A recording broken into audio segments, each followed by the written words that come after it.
Bueno, bienvenidos a un capítulo más de Roberto Alejos Podcast. Ya saben lo de siempre, no se vale que usted apenas acaba de encender su celular, su pantalla, donde sea que nos esté viendo en nuestro canal de YouTube y no haya presionado ahí la campanita para que se suscriba y le avise cada vez que subimos un programa. No se vale que no se quede hasta el final y sobre todo yo quiero insistir en el tema de cómo nos hemos ido convirtiendo en un programa, en un podcast bastante didáctico, gracias a las invitadas y a los invitados. De verdad, muchísimas gracias. Vamos subiendo ahí seguidores y recordándoles todos nuestros proyectos. Hoy vamos a seguir con este tema, el tema de las maras. Ya no solo con el enfoque de qué pasó, porque nos estamos ahí quedando con la incógnita de qué fue lo que realmente pasó, cómo fue que se escaparon, los irán a atrapar, no los irán a atrapar, fue un complot contra el ministro, la viceministra y todo el equipo de quienes lo querían sacar. Es ya algo más de un país como el nuestro que viene arrastrando tantas debilidades, pero nos preocupa desde hace ya algún tiempo. Yo diría desde que apareció la figura del lobo nuevamente en las pantallas, nos volvió a surgir la preocupación por el tema de las maras y cómo las maras pues tienen tanto poder. Veníamos hablando de eso y de repente pues esta escapatoria, porque él me dijo no diga fuga porque se fuga el pelotón un ciclista, pues es lo mismo, se separa de los demás, pero está bien, se escaparon, ¿verdad? O simplemente salieron, se fueron sin tanta vuelta. Hoy tenemos un invitado experto en el tema, Julio Talamonti. Muchísimas gracias, Julio, por aceptar la invitación. Roberto, es un honor estar acá en tu podcast, Roberto Alejos, y hablando de este tema, ¿no? Que es por demás apasionante, vaya si no. Sí, yo sé. Yo sé que te apasiona, te gusta, Julio.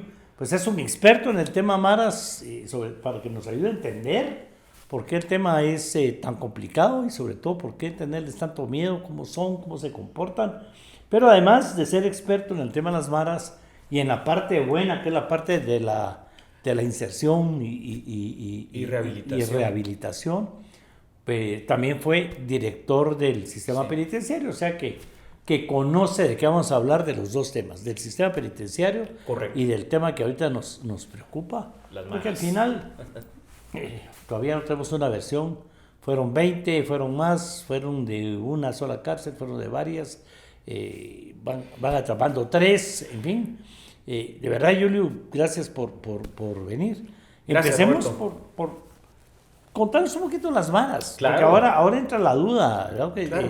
Existen, cómo surgen las maras en el mundo, dónde la salvatrucha, la 18, Así es. son únicas. Uno en Sí. la tele oye los cholos, es lo que uno ve Correcto. ve en la tele y todo. ¿Dónde nacen? ¿Cómo se expanden? Es una pregunta, una interrogante, Roberto, pero muy importante porque nos permite comprender la génesis de este mal.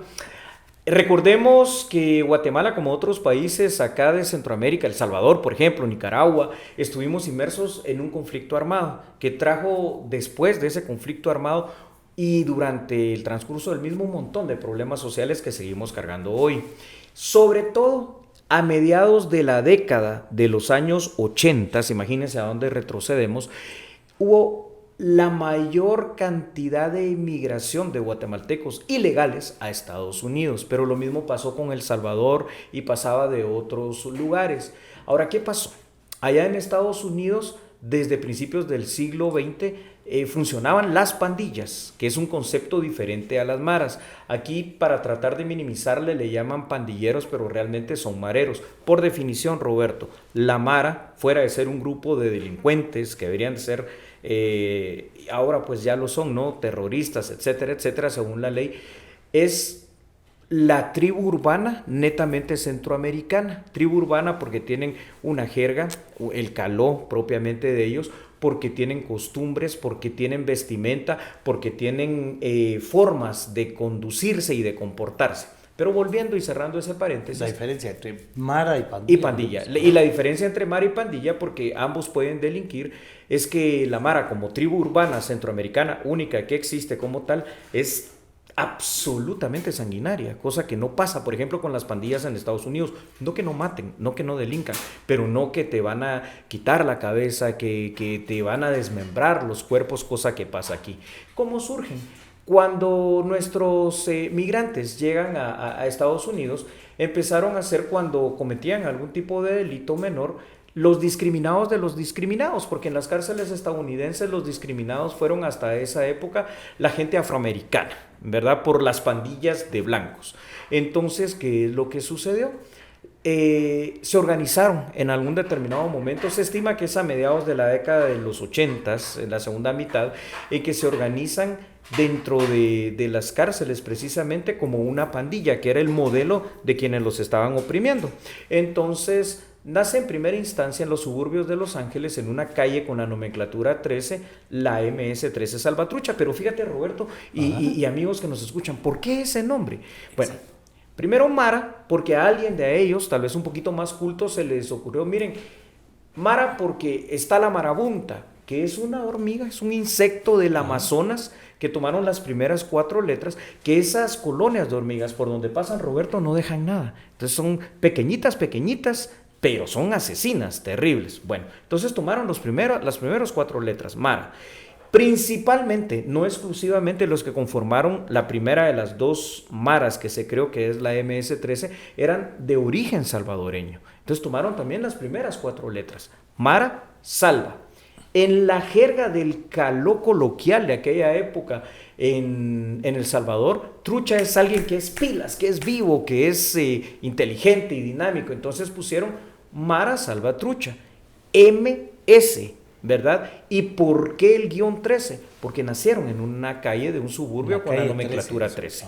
Ahora, ¿qué pasó? No solamente ellos eran los oprimidos de estos afroamericanos, porque también fuera de los salvadoreños habían mexicanos, guatemaltecos particularmente, ¿verdad?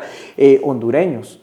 Fíjate cómo es esto. Y ahí nace la territorialidad de las maras y la guerra entre ellos a morir.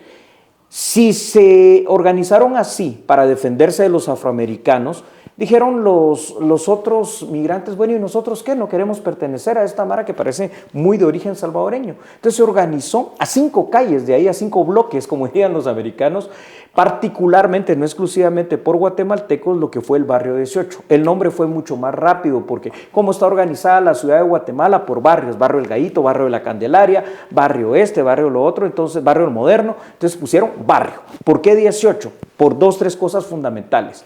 La 18 calle en aquella época y todavía sigue siendo parte principal del comercio en la zona 1 de este país, pero también el 18 hace la acepción al 666, ¿ya? Entonces, ese número místico, mágico y diabólico. Y entonces adoptaron también el nombre de barrio 18 y de Mara como tal. ¿Y cómo es esto?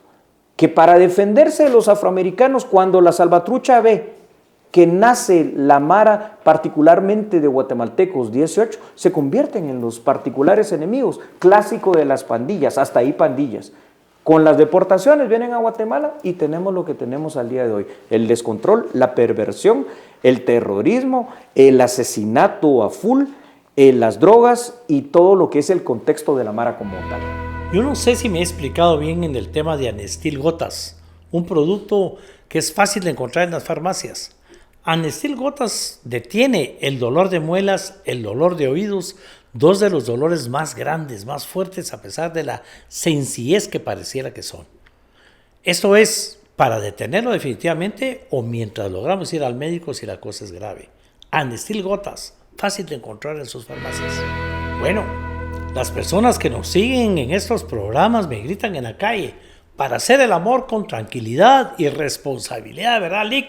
Sí, les digo yo.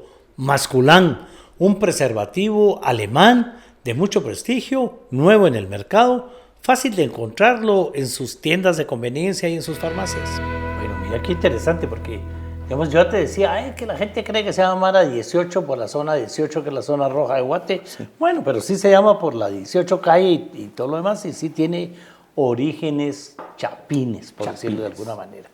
Y la otra, lo de la salvatrucha, es sumamente interesante y lógicamente se van viendo enemigas como pasaba con las pandillas en los Estados Unidos, donde se van, Así cada es. quien va defendiendo territorio, Correcto. origen. Bueno, Eso es. interesante también el tema de Eso es. llamarlo una tribu urbana. Sí, ¿verdad? terrible. Sí. O sea, la peor de las tribus urbanas Entonces, la tenemos digamos nosotros. que maras hay básicamente en dos, Dos. ¿verdad? Sí. Y básicamente son centroamericanas. Y básicamente son centroamericanas. Obviamente, ¿verdad? Dentro de las dos maras, Ajá. como tal, la más grande es la primera que se fundó. La más grande en el mundo de las maras, que son varios países. Fíjate, Roberto y estimados amigos y amigas. La salvatrucha tiene una fortísima, pero fuerte presencia, sobre todo en el sur de México. Los sureños, que por la forma de vestir, de hablar y de cortes de pelo y otras costumbres, se confunde mucho con los cholos, que es una tribu urbana mexicana que no necesariamente es mara. Entonces, todo ese territorio está dominado por ellos. El Salvador, Honduras, y hay presencia de maras también, aparte de Estados Unidos, obviamente. Mira que Donald Trump ya declaró también terroristas a los integrantes de las dos maras. Hay presencia documentada de ellos y los noticieros argentinos han sacado esto con mucha preocupación. En Argentina, en España, en Nápoles, Italia, en donde el actuar de las maras todavía no llega a ser como aquí en Guatemala, El Salvador y Honduras, pero sí están ya delinquiendo, están robando y sobre todo, increíblemente, esto es muy interesante de saber, están ahora teniendo inversiones. ¿Cómo así me vas a decir? Sí. Manejan tanto dinero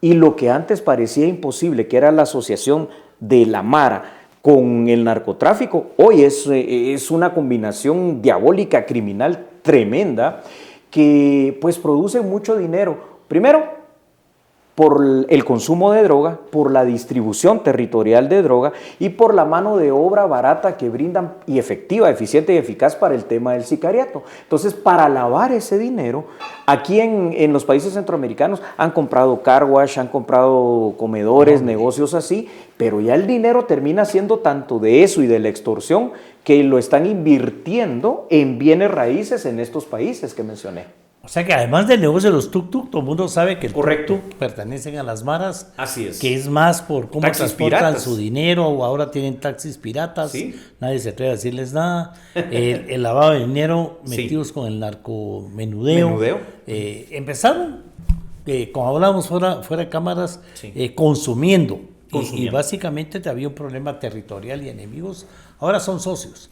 Pero Ahora ya son llegaron socios. al colmo de comprar de comprar propiedades para ir teniendo, ¿verdad?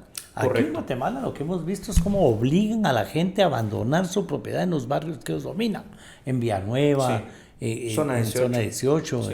en varios lados. Sí. Es increíble. Y pasó en El Salvador también, Ajá. Solo que ahora El Salvador esto ya ha cambiado. El barrio que era más peligroso en El Salvador, que ahorita ya no recuerdo su nombre, vi precisamente la semana pasada, y perdón la interrupción, Roberto, No. muy brevemente, un reportaje cómo esto ha cambiado.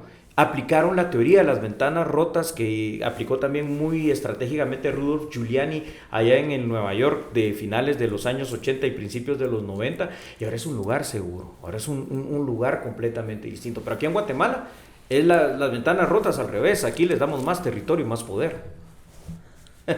Las ventanas rotas, sí, yo me acuerdo de ese alcalde de Nueva York, pero es que en los Estados Unidos la seguridad, la policía está en manos de las municipalidades, Sí, ¿verdad? sí, No sí. de manos de un enorme e inmanejable ministerio como es Gobernación, porque es que Gobernación maneja hasta los permisos para las huelgas, porque el ministro de Gobernación es el jefe de los gobernadores, son sus representantes. Es ¿verdad? cierto, Si vas a es hacer cierto. una protesta, vas a hacer un show, Sí, ¿verdad? lo mismo. Los cantantes, todo tienen que sacar permisos en Gobernación, no digamos los bares, los prostíbulos. O sea, Eso, ¿qué tiene que ver ¿verdad? Gobernación, por ejemplo, con la impresión del Diario de Centroamérica? ¿Qué tiene que ver pero lo hace con la tipografía nacional? ¿Qué tiene que ver Gobernación, si es de seguridad y del interior, con el tema del registro de personas jurídicas? Es un monstruo y con dos brazos a cada cual más problemático: Policía Nacional, Civil y Sistema Penitenciario, Roberto. Suficiente, además del Suficiente. sistema de gobernadores, ¿verdad? Que deberían Sí, estar a cargo además. de la policía, de las penitenciarías, de la seguridad en términos generales. Pero como es gobierno, Sí. y por ahí es donde viene gobernación, Sí. y en teoría los gobernadores son los representantes del presidente pero dirigidos por los gobernadores, ahora con los consejos de desarrollo de los gobernadores, o sea, algo que va creciendo, lo mismo que pasó con el Ministerio de Comunicaciones. Pero regresemos al tema, Julio. Julio, organización, ¿cómo se organiza? Porque, digamos, estos que se fugaron, se escaparon, los dejaron salir, salieron en un bus, o sea, todavía no sabemos qué fue lo que pasó y difícilmente vamos a saber. Eran los jefes, ¿no? Sí. ¿Verdad? Porque el lobo no es mentira que es el jefe de jefes de la Mara 18. Roberto, esto es muy interesante porque son dos formas de organización distintas. Hablemos de la Mara más grande y más fuerte en Guatemala, que es el Barrio 18. Ellos tienen un grupo denominado la Rueda del Barrio. 29 grandes líderes de, entre comillas, 33 clicas que oficialmente tiene el Barrio 18. Hay de tener muchas más, definitivamente. Pero estos 29 grandes líderes que conforman la Rueda del Barrio son las que toman las grandes decisiones. Es como un consejo de ministros para la Mara 18. Y dentro de esa Rueda del Barrio hay 4 grandes, ¿no? En este caso, presididos por Aldo Dupié Ochoa, alias el Lobo, que es el líder máximo. Aldo Dupié Ochoa. Interesante la forma, fíjate, Roberto, que Aldo Dupié Ochoa llega al Barrio 18. Él, como muchas veces pasa con nuestros niños, vivía aquella situación de una familia desintegrada, donde hay problemas entre mamá y padrastro, donde hay situaciones de que tal vez tu mejor escuela termina siendo la calle, y ahí vino un personaje que en aquel momento, fíjate, era el número 1 de todo el Barrio 18, alias el abuelo, que termina recogiendo a este niño de 11, 12 años y protegiéndolo. Y va creciendo Aldo Dupié Ochoa, no solo en su constitución física, sino que en edad y en el conocimiento de las maras, porque las maras reclutan hacia los niños. Papito, ¿qué? ¿Ya comiste el día de hoy? No, va, aquí está tu comida. Mira, mijo, ¿por qué no tenés zapatos? Porque mis papás no me lo pueden comprar. Aquí hay un par de tenis. Los van ganando. Es parte de la migración de los menores de edad. Los papás prefieren que se vayan de mojados sin ellos antes de que los reclute una mara. Y los empieza a reclutar de esa forma, Julio. Entonces, quedando bien con ellos. Roberto, lo que no tienen en casa se los da a las maras. Así es, hasta la protección y el dinero. Porque si alguien se mete contigo, porque la mara eso sí tiene, ¿no? Es muy solidaria. Meterse con uno de ellos es meterse con todos. Aunque tengan que dar la vida en la lucha contra la mara contraria por el compañero. Esto es parte de las reglas que hay dentro de la mara. Entonces, fue protegiendo el abuelo fue creando, protegiendo y creando, enseñando al lobo. Fíjate cómo se cumple aquí también uno de las principales aspiraciones que todo miembro de Mara nuevo, reclutado, tiene: llegar a ser el jefe de la clica, porque obviamente el abuelo primero fue jefe de clica, y ya cuando fundaron la Rueda del Barrio, estos grandes jefes de las 29 clicas más grandes, a él lo eligieron, ahí sí que democráticamente, como el número 1. Entonces le fue enseñando, protegiendo, y cuando el abuelo en algún determinado momento, y te estoy hablando allá del año 2009, 2010, perdón, Roberto, da a conocer cómo y quiénes integran la Rueda del Barrio, cómo y de qué manera van operando las maras. El abuelo, aún siendo el número 1 de toda la Rueda del Barrio, rompió con una regla. Claro. Lo que se mira, lo que se oye, lo que se ve dentro de la mara no lo tienes que dar a conocer a alguien que no pertenezca a la mara. Y menos a las autoridades. De ahí viene entonces, ajusticiaron al abuelo porque eso pasó. Lo palmaron, ¿no? Y entonces, ¿quién pasa a ser el número 1? Sí, en la jerga de la mara. Ahí pasa el lobo a ser número 1. Pasa el lobo a ser el número 1. Y hasta el momento se mantiene como el número 1. Los que están en las cárceles, o estaban, ¿verdad? Sí, ¿son realmente los jefes? Sí. Mira que uno de los, bueno, no solo uno, ¿verdad? De los varios fugados, por ejemplo, alias el Krusty, en aquel momento que te hablo, cuando yo estaba primero trabajando en rehabilitación y reinserción social de Mara, sobre todo del Barrio 18, y luego como director general del sistema penitenciario, alias el Krusty, porque era el número 3 en esa estructura. Hoy, sin la existencia del abuelo y el lobo primero, entonces el Krusty, también uno de los fugados, pasa a ser el segundo, y así. Entonces, los que están allí terminan siendo precisamente los miembros de ese consejo, de esa rueda del barrio. Y faltaron algunos que a la larga no sabemos porque no hay información de gobernación y el sistema penitenciario si todavía están. Y falta todavía información porque ahora se especula tanto, pero podría ser una realidad cuando hablemos bien del tema de las cárceles, Roberto, que lo mismo haya pasado con los líderes de la MS-13, de la Salvatrucha. Claro, porque solo la 18 entró a Correcto. no sé, convenio, trato, plan. Y con muchas cosas de Guatemala a lo mejor ni lo vamos a saber. Nunca, ¿verdad? Porque es el tema. Entonces se reúnen, son clicas, famoso, por eso se llama la rueda del barrio. La rueda del barrio. ¿Verdad? Y ahí manda. Y, Roberto, ¿por qué? Porque uno se preguntará, entonces la policía de Guatemala es fantástica porque tiene a los verdaderos líderes presos. Claro. No, ellos mismos prefieren entregarse de alguna manera, siendo grandes líderes, la rueda del barrio, los máximos líderes del barrio 18, por ejemplo, y lo mismo pasa con la MS-13 Salvatrucha, y estar en la cárcel. Porque, fíjate, por ejemplo, en el sector 11 del preventivo de hombres de la zona 18, que era su principal reducto, pues ahí están protegidos, tienen a sus compañeros. No puede llegar a alguien de la mara contraria a matarlos. No puede llegar alguien de sus mismas maras allá afuera a decir yo no estoy de acuerdo con él y voy a matar al líder para quedarme yo como líder. Entonces, y aparte de ello ahí tienen droga, tienen licores, mujeres, lo que ellos quieran, ilícitos. Porque obviamente la alta corrupción del sistema penitenciario, Roberto, les permite estar mejor, más tranquilos, más seguros, seguir operando y con la plata hasta para invertirla, como lo he venido contando acá contigo, a su disposición.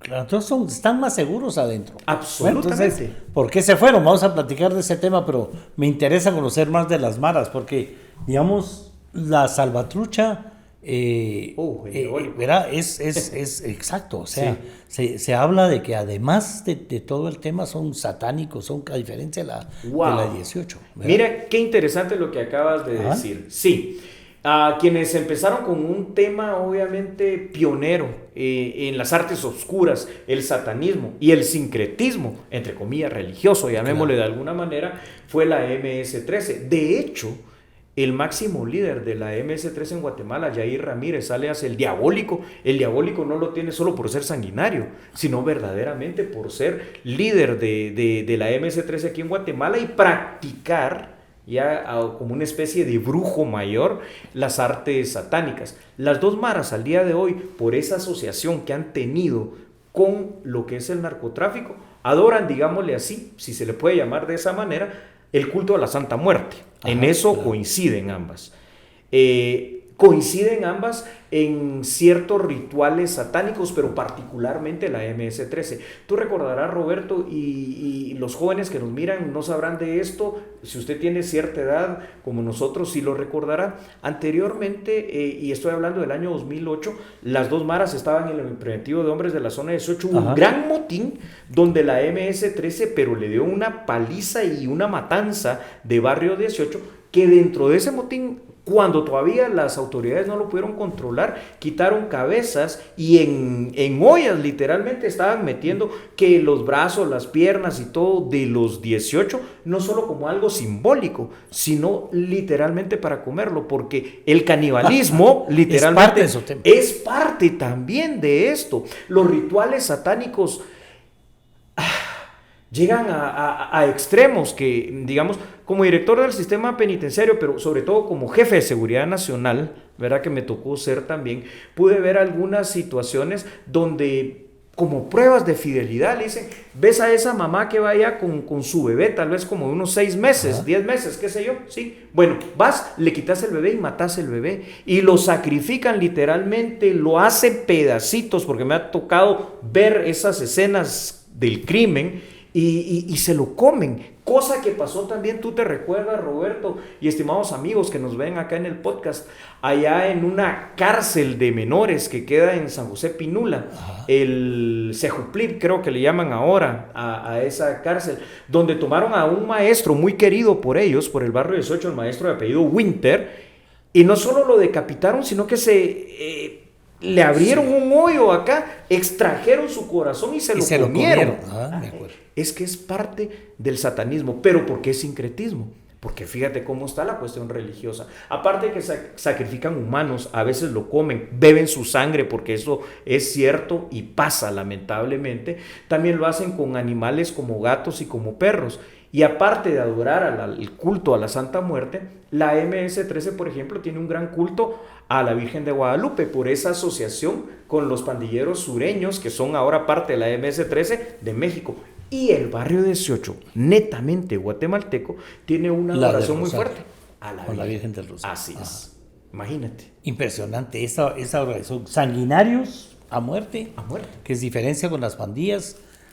Mezclado en el caso de la Salvatrucha con todo esto, lo diabólico, lo satánico, ambos metidos en eso. En esa trama. Ahí entiende uno cómo cuando andan con las cadenas, que las cadenas es un poco más de los narcos, pero un poco la han ido copiando los mareros ahora que son socios. Encontrás que llevan ahí a la Virgencita y la calavera y entre todos sus temas, la hoja de marihuana, que un fulano yo le pregunté, dije, ¿y eso? No, yo me dedico a la macadamia y la hoja es igualita, ¿verdad?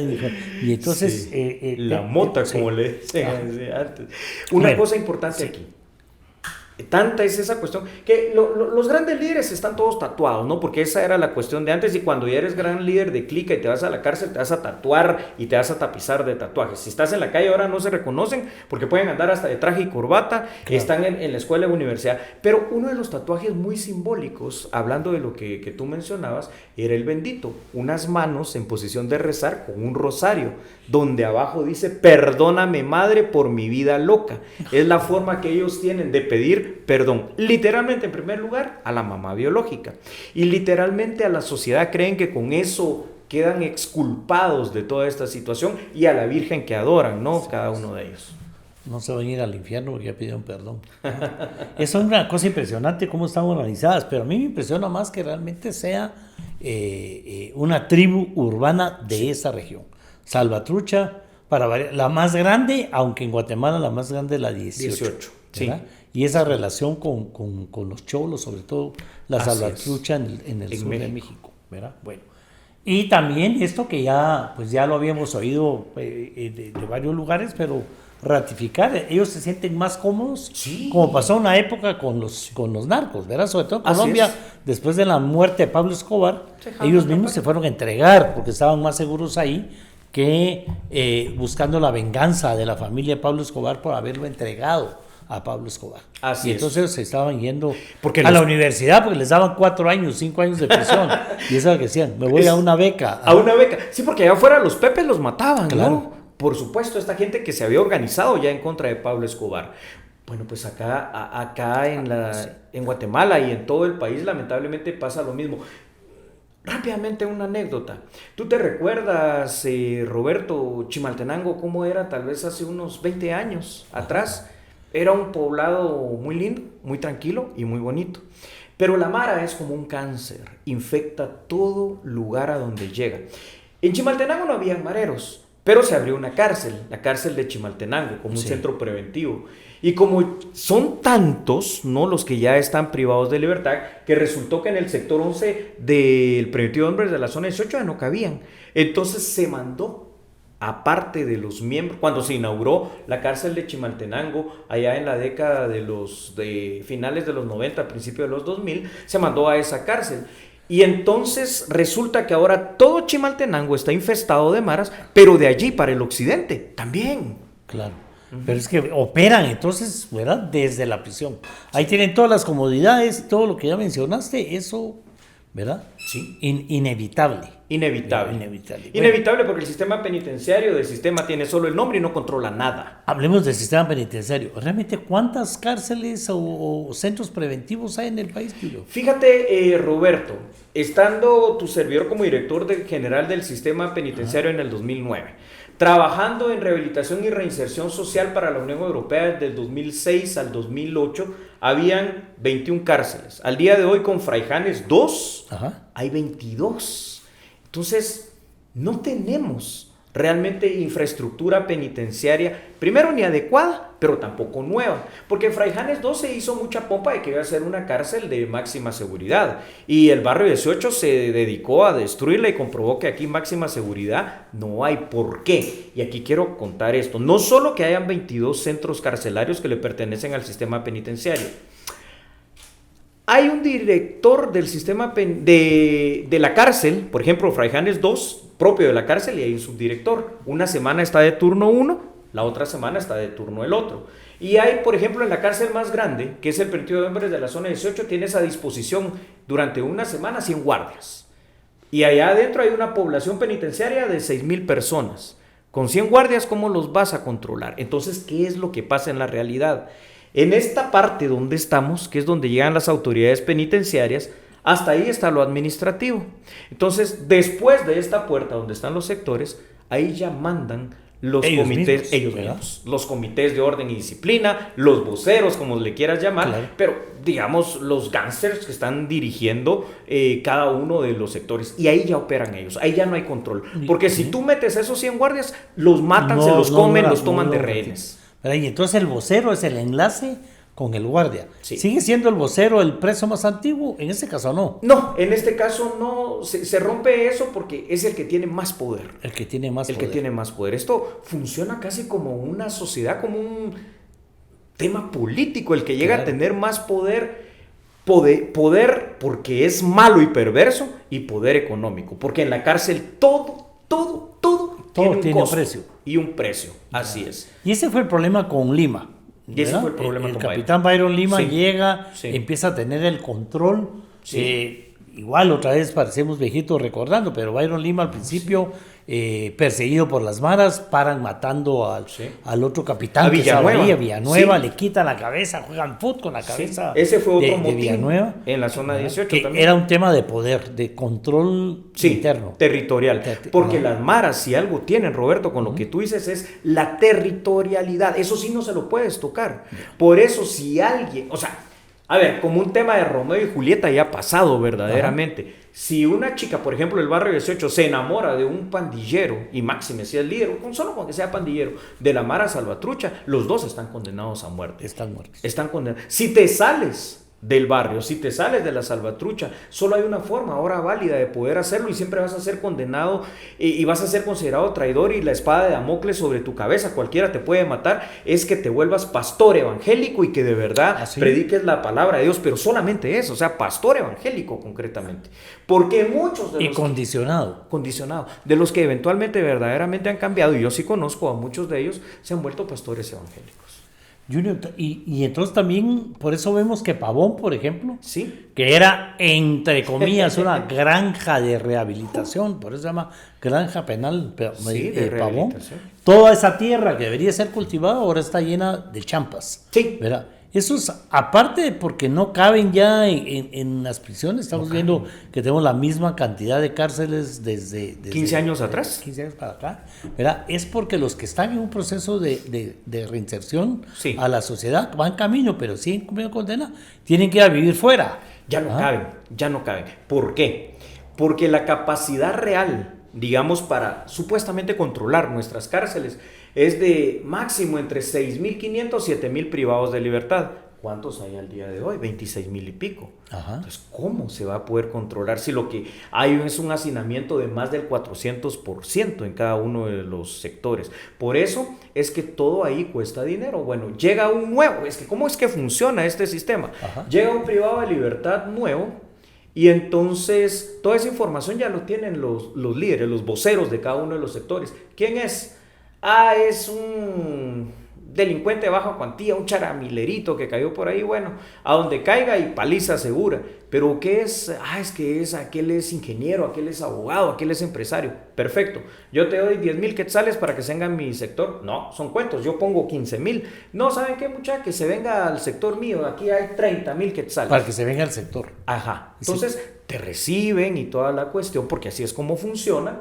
Y mire, mucho gusto, usted bienvenido aquí, yo soy el vocero, soy el líder de este sector. Si usted quiere estar aquí seguro, garantizado, tener una colchoneta o una plancha para dormir, poder ir al baño y tener seguridad, Dígale a su familia, por favor, que para dentro de 3 días necesitamos 50,000 quetzales para recuperar la inversión, la talacha. La talacha. De lo contrario, a ese pobre se lo lleva Judas, Roberto. Claro, ahí es donde los que lavan baños, hacen de todo adentro, son los que no tienen pues, nada, correcto, ¿verdad? nada. Y bueno, es caro estar preso.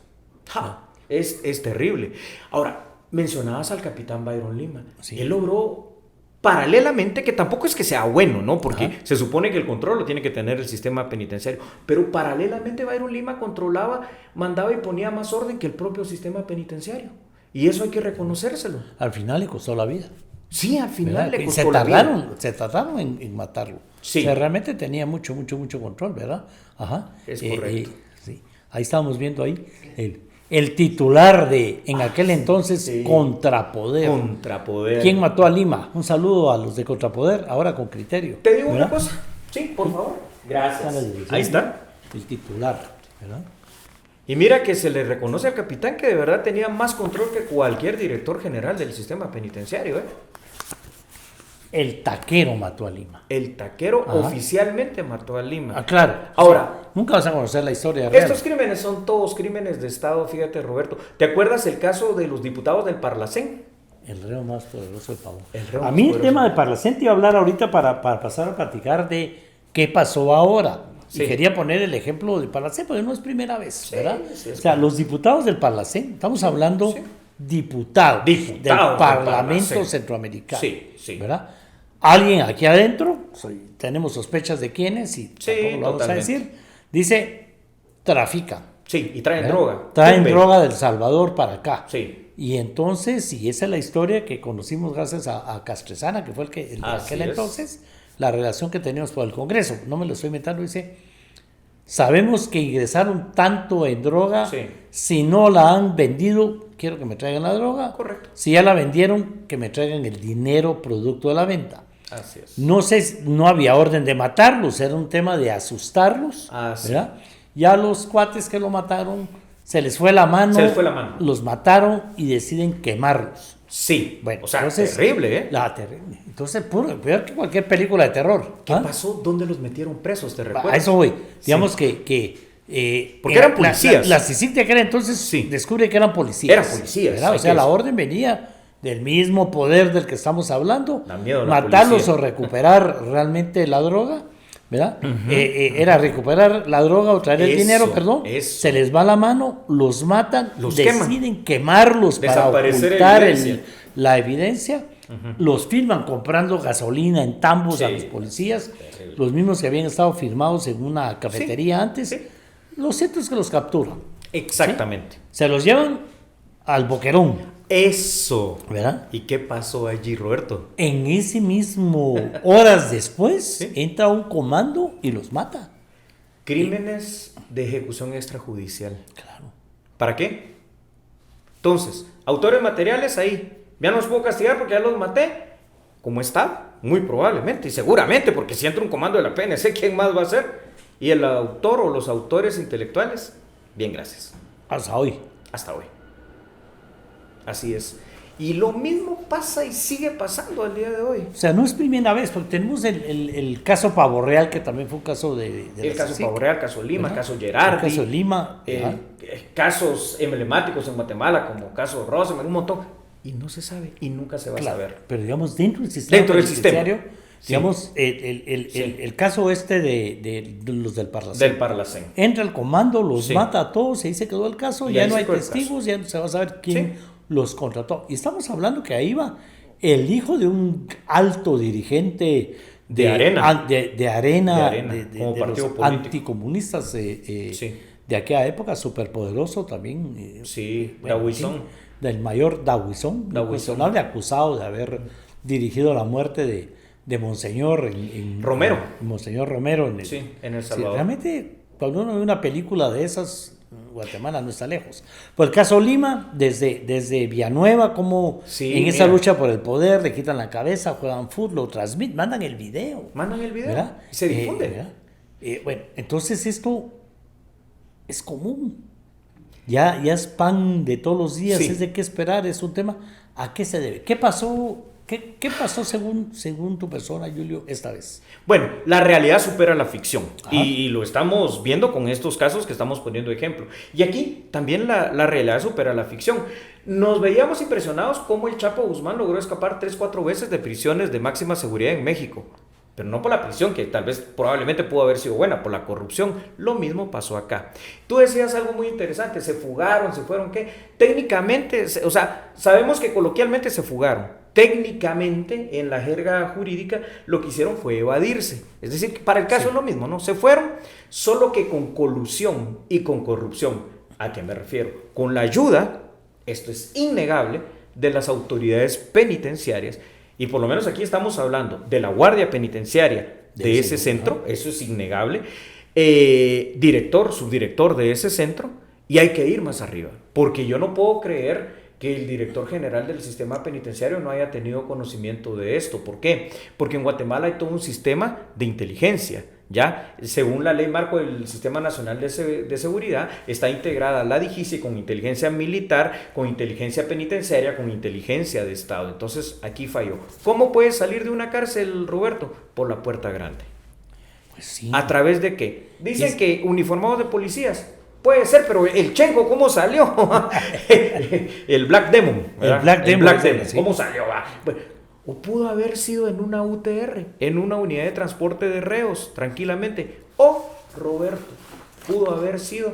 Y para las nuevas autoridades penitenciarias y para las nuevas autoridades del Ministerio de Gobernación, vayan por favor y hagan una ronda ahí alrededor de lo que es esta cárcel de Fraijanes 2 de máxima seguridad. Un noticiero aquí en Guatemala evidenció la semana pasada que ahí literalmente Hay un corredor ahí. pasadizo para entrar y sacar lo que tú quieras. Sí. No se van porque no quieren. Eso lo vi yo en Pavoncito. Sí. Y había también un corredor, y cuando yo pedí la explicación en tema Pavoncito es por si hay un motín, ¿verdad? Entonces los privilegiados están al frente, ¿verdad? Que ahí está el tico que ordenó y el Sí. que ejecutó a Facundo Cabral, por ejemplo. Sí, es cierto. Entonces Palidejo. huyen por aquí. Entonces Sí. está hecho ese corredor para que puedan huir a la hora de un motín que no es controlable. Así ¿verdad? es. Esa es la excusa de tener el corredor. Pero bueno, los 20 juntos, imposible. Pudieron ir saliendo poco, a menos que salieron en un bus. Sí. ¿Verdad? Poco a poco, O o sea, poco a poco, pero no hay un túnel, No, no hay no una hay- cerca no, rota, no. no hay alambres de electricidad. Por la puerta grande. O sea, salieron por el frente, por la puerta grande. Coloquialmente, Roberto, ¿cuánto pisto corrió ahí? Porque solo se puede explicar con la colusión, que es la ayuda a delinquir, y con la corrupción. Se dice, pero esto tendrá que determinarlo también el Ministerio Público y las autoridades judiciales, que 2 millones por cada uno de ellos. Me parece un poquito alto la suma, ¿no? Pero bueno, es que uno no sabe. Porque fíjate cómo ha evolucionado la Mara también. Las maras hoy por hoy son millonarias.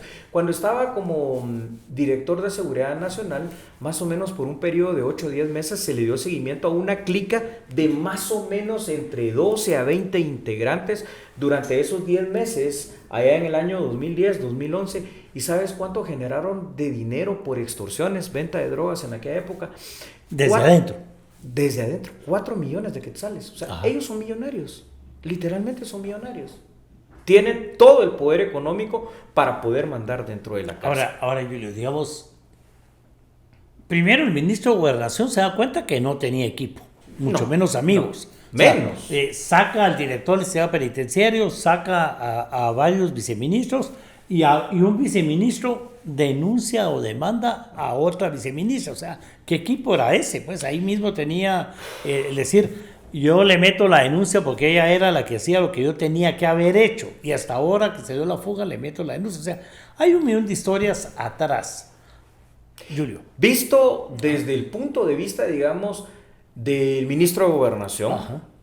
que todavía está en funciones, Claro. sí, tenía un nido de alacranes dentro de la camisa, literalmente, ¿no? En ese sentido. Hablar de uno de los temas más complejos que hay en Guatemala es hablar de la seguridad. Entonces, tienes que ir primero con un equipo que verdaderamente pueda hacer eso, equipo contigo. Y si de verdad quieres controlar, por ejemplo, el tema del sistema penitenciario, tienes que lograr hacer incidencia en algo que se llama inversión y que los diputados de estas legislaturas últimas, sobre todo, decirles que inviertan y que den dinero para una cárcel no lo van a hacer porque no produce votos. Pero como es eso, aquí a la par en El Salvador, sí, rápidamente, pero también hay un líder, ¿no? Porque el presidente Nayib Bukele, podemos estar de acuerdo o no con él, pero lideró esta cuestión y construyó el SECOT. Y ahí vaya cómo se trata al marero. Esa es la forma y ese es el sistema de hacerlo, esa es la diferencia. Pero digamos, la excusa siempre ha sido el tema de derechos humanos. ¿Verdad? Entonces yo platicaba con alguien precisamente que tiene que ver con el sistema penitenciario de El Salvador y decía, cumplimos con el tema de derechos humanos. Probablemente la forma en que los tratan adentro, porque nosotros sí ingresamos, a diferencia de otros países, es un tema que molesta a los derechos humanos. Pero digamos, en los tratados en materia hablan... Una hora de sol al día, nada más, por ejemplo. Tienen derecho a no sé cuánto tiempo de ver televisión, ¿verdad? Cada uno tiene un pedacito pequeño con su inodoro, su sanitario, digamos, allá adentro. Digamos, yo me acuerdo que cuando fuiste director del sistema penitenciario fue la primera vez que hubo bloqueo telefónico. De señal celular. ¿Funciona eso? Sí. Rápidamente, dos de las cosas que has mencionado. Primero, lo anterior. Reglas mínimas de Naciones Unidas para hablar del tema de derechos humanos para que no nos den atol con el dedo, como decimos los guatemaltecos, permite a los privados de libertad de alto riesgo para la sociedad, y vaya si los jefes de las maras no lo son, estar encerrados en Bartolina, aislados completamente, 23 horas de sol por humanidad, 1 al día, 23 horas de sombra, es decir, encerrados por 1 al día de sol. Incomunicados completamente, y eso no podemos hacer y respetando los derechos humanos. Ahora la pregunta es si no se ha construido una mega cárcel de alta seguridad, porque a lo largo de los años no hemos ido construyendo pequeños módulos de que diga una gestión, aquí dejé a 20 Bartolinas para tener ya a estos 20 que se fugaron, por ejemplo. Y después otra gestión, mire, aquí hay otras 20. Ya con el transcurso de los años tendríamos 100, 200 espacios para embartolinar y verdaderamente controlar.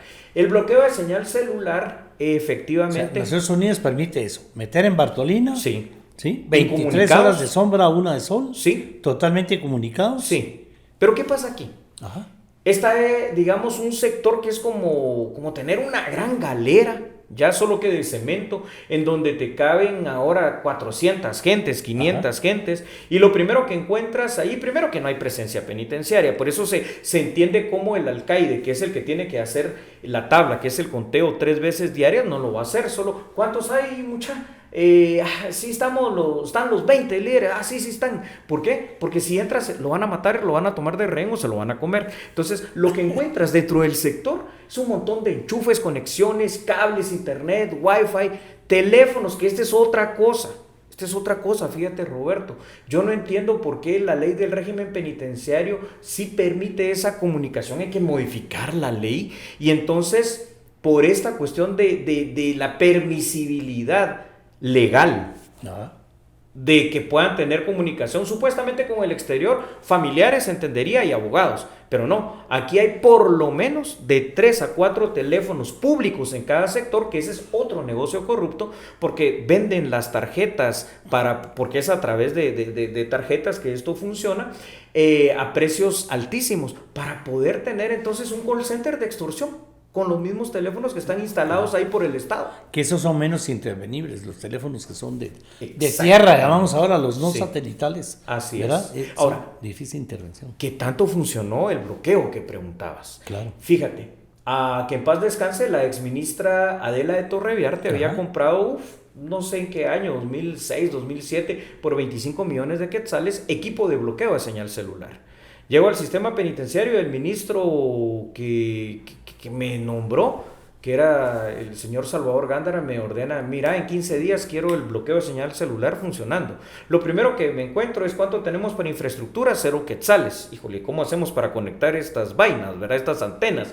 Entonces se hicieron convenios con la empresa eléctrica, necesitamos transformadores, acometidas eléctricas y la instalación de las antenas que se hizo en 11 cárceles, las más grandes, importantes, Preventivo de Hombres de la Zona 18, la Granja Penal supuestamente de Rehabilitación Pavón, Pavoncito, El Infiernito, Canadá, Cantel, etcétera. 11 cárceles, Chimaltenango también, y se pusieron calibrados a funcionar a tope. Es decir, y llegó la prensa y ellos escogieron las cárceles. Y bajaron. Y bajaron. Y bueno, hagan la comunicación pues. O sea que ahorita realmente es apagar y encender el botón. Apagados están. Y eso es parte de la corrupción. Fíjate, es parte de la corrupción, Roberto, porque después de 2 meses de poner esto a funcionar, pasaron 2 cosas. De la mano de la CICIG de aquella época, era Carlos Castresana el comisionado, y la embajada de Estados Unidos con Stephen McFarland como embajador, resulta que había bajado en 62% el índice de extorsión a nivel nacional. O sea, no es la solución porque no deberían entrar celulares, pero sí de alguna manera es un paliativo. Ahora, ¿qué pasó? La otra cosa que pasó es que empezamos a recibir denuncias al Ministerio de Gobernación, al sistema penitenciario y a tu servidor como director general del sistema penitenciario, porque si la cárcel es esta, tú no puedes bloquear solo la cárcel. Si la antena está aquí, se bloquea todo lo que está en a eso iba, porque digamos, yo conozco gente que, digamos, Pavón, que era una granja totalmente aislada, sí, ahora tiene residenciales alrededor. Así Entonces, es. no solo si tratan de bloquear Pavón, que no lo hacen, ¿verdad? Bloquearían todo a los alrededores.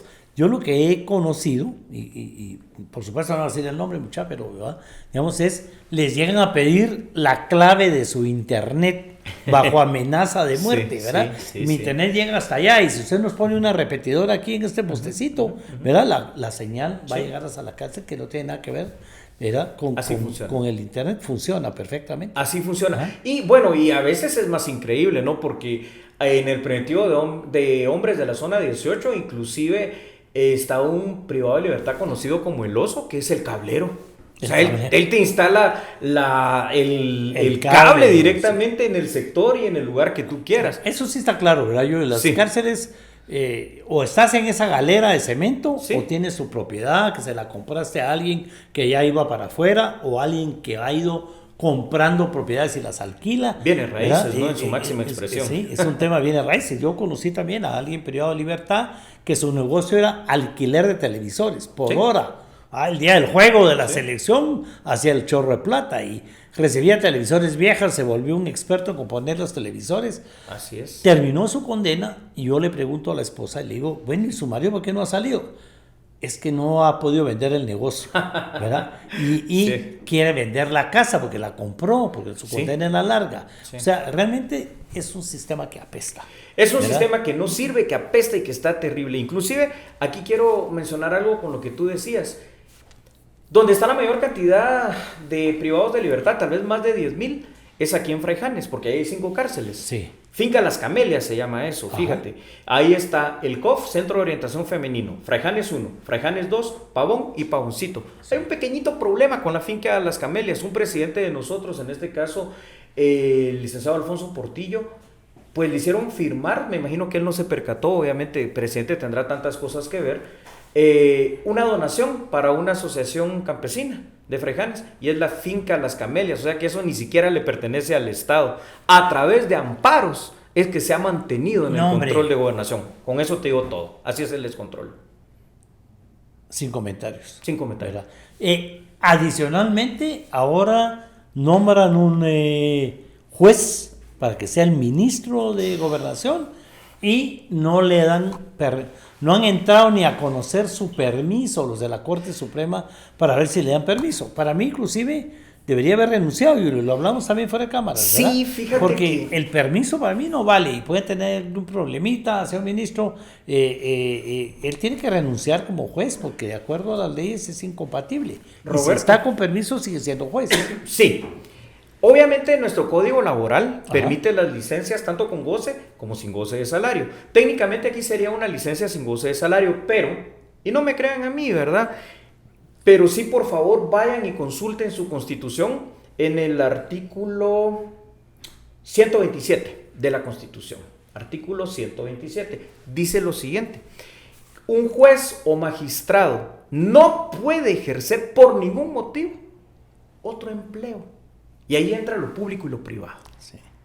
Otro empleo. No puede. Entonces, la única forma que Yo un te juez... cuento que originalmente habíamos hasta prohibido que dieran clases. Sí. Porque éramos alumnos que Sí. nos constaba que teníamos varios magistrados Y no y llegaban a jueces, dar clases. no iban a dar clases, ponían sus alumnos, pues en las reformas constitucionales del 93 les dejaron ahora la excepción de dar clases. De dar clases. Es lo ¿verdad? único, pero no puedes ejercer otro empleo, a menos que renuncies. Claro. No es cuestión de permisos ni de licencias. Entonces digamos es que una renuncia. triste en nuestro caso, el ministro Jiménez sigue siendo el ministro de Gobernación, sigue en funciones, Sí. ¿verdad? ¿Le aceptas la renuncia? Técnicamente ya la firmaron, pero sigue siendo el ministro. Claro, porque digamos que avalado o presionado o digamos que digamos obligado, Obligado. de acuerdo a ya un tema que ya existe, un precedente, de decir que mientras no haya nuevo uno no puede abandonar el cargo. Eso, ¿verdad? no puedes abandonar Y como el tampoco cargo. hay viceministro, no se puede poner a un viceministro en funciones. Sí, es que Gobernación se vino abajo, se cayó, ¿verdad? Y por lo visto, los 3 viceministros que quedaron, que es el de Telecomunicaciones, el Ajá. administrativo y el de Prevención del Delito, pues no gozaron de la confianza, digo yo, del presidente para que nombrara alguno de ellos, ¿no? En funciones. En pocas palabras, Yuri, para terminar, este es un tema que no es de ahorita, viene desde hace años. Y cada vez no peor. estamos haciendo absolutamente nada por falta de plata, de fondos y de un plan para combatirlo. El ministro cae en la tranda típica de otros Sí. ministros de la corrupción y de la gente que se va colando. Sí, Muchos sí. de los, con tu respeto, muchos de los expertos en temas de seguridad son de lo más corrupto que hay, sobre todo en el tema Totalmente. penitenciario. Sí. Y ahora, con un problema administrativo de no poder hacer los cambios de la poca gente que se atreve a aceptar ese tipo de cargos públicos. ¿Quién va a aceptar ahorita el sistema ¿verdad? penitenciario? Y con la incógnita, si yo estoy más cómodo en esa prisión, Sí. me está yendo bien económicamente como jefe de la sector, clica o de la mara o de del la sector. mara, sí. Soy uno de los 20, ¿verdad? ¿Por qué me voy? Y ese es un tema. 2, ¿van a aparecer realmente? ¿O vamos a ver otro caso de ejecuciones para que no cuenten cómo salieron? Son preguntas que nos va a dar para seguir haciendo podcast y seguir informándole a la población. Yo quería en esta oportunidad, uno, explicar el tema de las maras, Sí. para que lo vean que es un problema muy nuestro, Muy ¿verdad? nuestro. Muy nuestro. 2, lo peligrosísimo, lo sanguinario, Sí. lo inhumanos que son son? realmente las maras y el control que tienen en el país y el control que siguen teniendo y van a seguir teniendo al paso que vamos. Así es. ¿verdad? Muy brevemente, Roberto, te digo que quizá la gente puede pensar equivocada o erróneamente que con construcción de cárceles de máxima seguridad se va a resolver el problema de las maras. Se va a resolver en las cárceles si de verdad hay cárceles de máxima seguridad y retomamos el control. Pero el problema de que cada día niños estén reclutados por las maras se resuelve cuando haya un Estado de Guatemala que cuando nace un bebé le garantice que hay un sistema educativo, un sistema de salud y una condición social que le va a permitir estudiar, prepararse, formarse y trabajar. Pero mientras eso no haya, aquí pues las maras van a seguir mandando y cada vez serán más. Me quedo realmente anonadado, decir la verdad. Sí. ¿Verdad? Ahora. Pero en serio, pues es que en serio no se vale, No se vale. Tanta desinformación. Sí. No se vale que queramos que este gobierno resuelva todo lo que tiene años décadas de que no sirve. décadas de que no Sí. sirve. Y tampoco no se vale que usted acepte un cargo público sabiendo que no va a poder Que no proponer puede. las cosas Eso o es que no corrupción. tiene la experiencia para hacerlo. El ministro tenía la experiencia, Sí. creyó que podía, Pero- pero resulta que, ¿verdad? Le quedó grande el Es que tatuaje. tenía en casa los propios alacranes y eso está pasando en todas partes. Sí, porque ya sea ¿verdad? por incapacidad, porque pudo haber pasado, o ya sea porque sea un tamal armado para quitar al ministro, digamos, teóricamente más fuerte del presidente Arevalo, igual lo lograron hacer, lo lograron quitar, aunque todavía está en funciones. Y bueno, eso solo debilita un gobierno, sí, pero debilita el Estado, debilita la seguridad y debilita lo que hoy deberíamos estar trabajando. O sea, es importante, tú decías en materia de derechos humanos, cuidar, como dice, el tema de la vida, el trabajo y todo eso, sí, pero es que si no tenemos seguridad, Roberto, si no te garantiza este Estado de Guatemala la vida, porque en cualquier momento uno sale y por robar el teléfono cualquiera te mata, entonces no se puede garantizar todo lo demás. El Salvador lo entendió, o al menos el presidente Bukele lo entendió en el sentido de que hay que actuar duro contra las maras y lo está haciendo. Y en Guatemala podemos y tenemos la capacidad de hacerlo. A mí es un tema que me preocupa y con eso termino. Porque no se vale que no lo diga de verdad, y es que en este sistema republicano basado en una democracia representativa, para decirlo de alguna manera, me cuesta con mis profesores constituyentes que me llaman para decir que no es así, ¿verdad? En este tema no aceptemos que no funciona. Y entonces no hay la famosa refundación del Estado por la que fui tan criticado, por unos por decir que me la estaba robando la frasecita, por otros por decir que era muy comunista y por otros que era un exagerado. Pero es un Estado de verdad que no funciona, y lo que a mí me preocupa es que estamos regresando a regímenes dictatoriales. Sí. La población prefiere un dictador, sí, ¿verdad? Sí. A seguir en un sistema democrático que al final no le resuelve las cosas, ¿verdad? Y lo que quieres es que se resuelva. Y por eso es que El Salvador, de la manera en que haya sido, que tampoco es plausible, volvió a escoger a Bukele. Pero sí, dictadores no es lo mejor, y sin embargo el sistema como que va orillando a eso. La población. Sí, ¿verdad? Lamentable. Volvería a pegar a Otto Pérez con mano dura. Sí, con el Logan, sí. Aunque falló como presidente en ese sentido. Pero bueno, las maras, gran problema. Roberto. Gracias de veras por la invitación, por la información valiosísima. Gracias por la invitación. Gente conoce tanto del tema y poca gente lo quiere decir, que eso es un tema importantísimo. Gracias por llegar hasta aquí. No se vale si no llegó, pero sobre todo no se vale que no lo comparta. Y si se sintió ofendido, que ahora hemos tenido llamaditas, no porque me sentí ofendido, sino porque yo también tengo algo que contar, pues bienvenidos. Una tacita de café todo lo arregla. Nos vemos. Hasta el próximo capítulo.